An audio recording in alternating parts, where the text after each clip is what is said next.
Bahrain Forum for Human Rights held a press conference in Beirut on Wednesday to announce the details of the international campaign against torture in prisons of the Al Khalifa regime. This campaign will be launched in several Arab and foreign regions and will consist of a series of events held by rights organizations, including forums and conferences. Some of those we will work to undertake in legislative councils to highlight the cases of torture occurring in Bahrain. They also aim to make the international rights community assume its humanitarian and moral responsibilities. Head of the forum, Yusuf Rabia, underscored the various types of abuse that the Bahraini opposition prisoners are undergoing.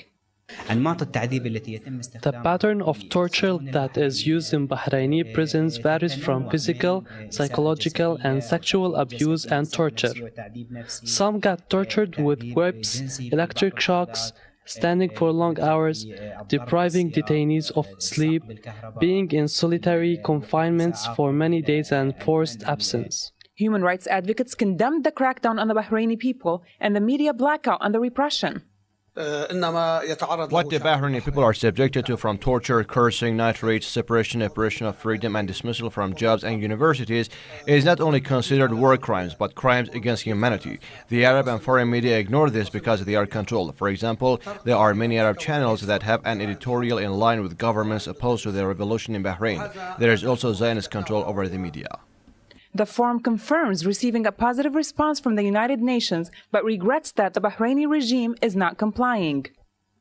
The UN High Commissioner of Human Rights has issued reports and appeals several times, urging the Bahraini government to release all detainees and to hold accountable all human rights violators.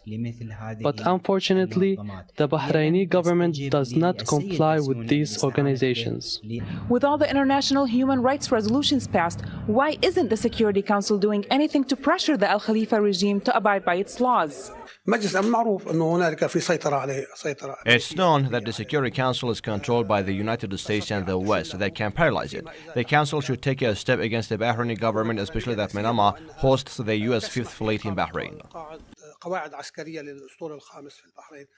Dozens of people have been killed and hundreds, including doctors and nurses, have been arrested for treating injured revolutionaries since the revolution started. It's been over 2 years now, and the Al Khalifa regime is still mulling over holding the Bahraini National Dialogue that they say is aimed at ending the unrest in the country.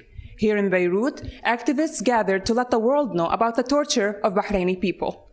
Eliana Al-Khamisi, Press TV, Beirut.